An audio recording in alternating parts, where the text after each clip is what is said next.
A shed across from the prison. The case of Michael Schilz. On April 21st, skeletal remains were discovered inside a shed. The location was chillingly close, directly across the street from the New Hampshire State Prison.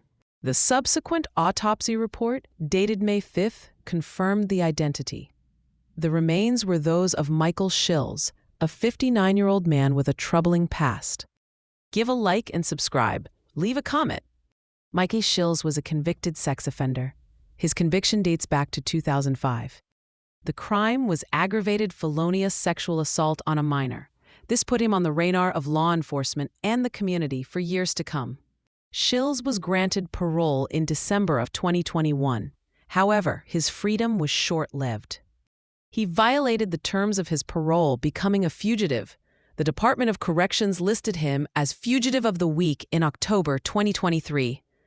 The shed where Schilz's remains were found sits directly across from the prison. This proximity adds another layer of complexity to the investigation. Investigators believe the remains may have been in the shed for an extended period, possibly years. The condition of the remains suggests prolonged exposure to the elements. This makes determining the exact cause of death incredibly difficult. As of now, the cause of death remains undetermined.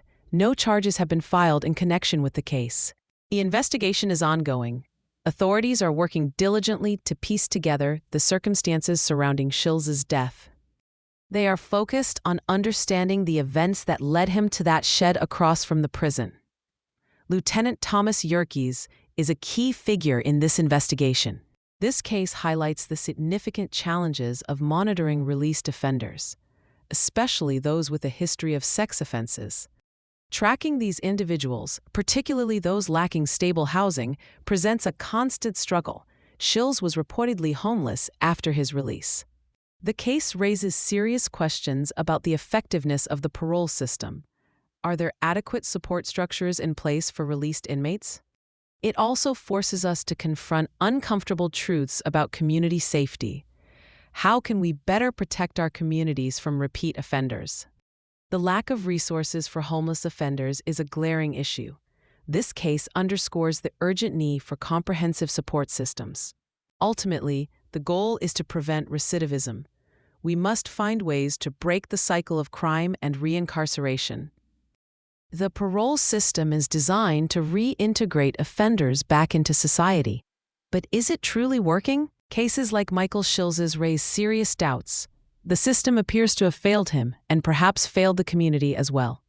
Parole officers are often overburdened with large caseloads. This makes it difficult to provide individualized attention and support. Regular check-ins and monitoring are crucial, but these measures are only effective if they're consistently enforced. When parolees violate the terms of their release, swift action is essential. Delays can have devastating consequences. The Schilz case begs the question, could his death have been prevented? Was there a breakdown in the system that allowed him to slip through the cracks? Homelessness is a significant barrier to successful reintegration. Without stable housing, offenders are more likely to reoffend. Finding a place to live is difficult for anyone, but it's even harder for those with a criminal record. Landlords are often hesitant to rent to former inmates. This lack of housing can lead to a desperate situation. Some offenders may resort to crime simply to survive. Support services are essential for homeless offenders. These services can provide assistance with housing, employment, and mental health. But these services are often underfunded and overwhelmed. This leaves many offenders without the help they desperately need. The Schilz case highlights the vulnerability of homeless offenders. He was reportedly homeless after his release, making him an easy target for exploitation. The primary goal of the criminal justice system is to protect the community, but cases like this raise concerns about whether that goal is being met. When offenders are released back into society, there is always a risk of reoffending. This risk is particularly high for sex offenders. Communities need to be informed about the presence of released offenders, but this information must be provided in a way that does not incite fear or vigilantism. Megan's Law is a federal law that requires states to register sex offenders. This registry is intended to help protect communities from these individuals. But the effectiveness of Megan's Law is debated. Some argue that it simply drives offenders underground, making it harder to track them. The Schilz case underscores the need for a balanced approach. We must protect the community while also providing opportunities for offenders to reintegrate. Recidivism is the tendency of convicted criminals to reoffend. It is a major problem in the criminal justice system. There are many factors that contribute to recidivism. These include poverty, lack of education, and mental health issues. Effective rehabilitation programs are essential for preventing recidivism. These programs can help offenders address the underlying issues that led to their crimes. Cognitive behavioral therapy is a common type of rehabilitation program. It helps offenders change their thinking patterns and behaviors. Job training programs can also be effective. These programs provide offenders with the skills they need to find employment. The Schilz case highlights the importance of addressing the root causes of crime. Simply locking people up is not enough. The death of Michael Schilz leaves many unanswered questions. What led him to that shed across from the prison? Was he alone, or was someone else involved in his death? Did he die of natural causes, or was he the victim of foul play? These questions may never be fully answered. The condition of the remains makes it difficult to determine the exact cause of death. But even without definitive answers, the Schilz case serves as a cautionary tale.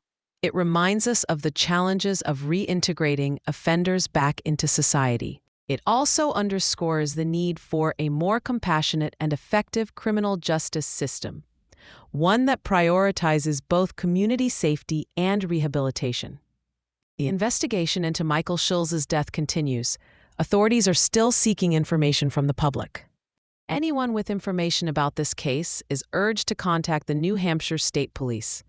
Even the smallest detail could be crucial to solving this mystery. The New Hampshire State Prison looms large over the surrounding community. It is a constant reminder of the darker side of human nature. The Schilz case adds another layer of darkness to this already somber landscape. The fact that his remains were found so close to the prison is deeply unsettling. It raises questions about the relationship between the prison and the community. Are there adequate safeguards in place to prevent released offenders from harming others? The Schilz case also highlights the isolation and despair that can plague former inmates. He was reportedly homeless and alone at the time of his death. His story is a reminder that even after offenders have served their time, they may still face significant challenges that can lead to tragic outcomes. The shadow of the prison extends far beyond its walls.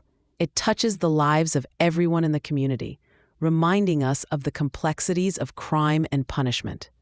The Michael Schilz case is a tragedy, but it's also an opportunity for change. We must learn from this case and work to improve the criminal justice system. We must provide better support for released offenders. We must also prioritize community safety. These two goals are not mutually exclusive. By working together, we can create a safer and more just society, a society where former inmates have a chance to rebuild their lives. A society where tragedies like the death of Michael Schilz are less likely to occur. The time for action is now. Let us honor the memory of Michael Schilz by working to create a better future for all. A future where hope triumphs over despair. A future where justice prevails.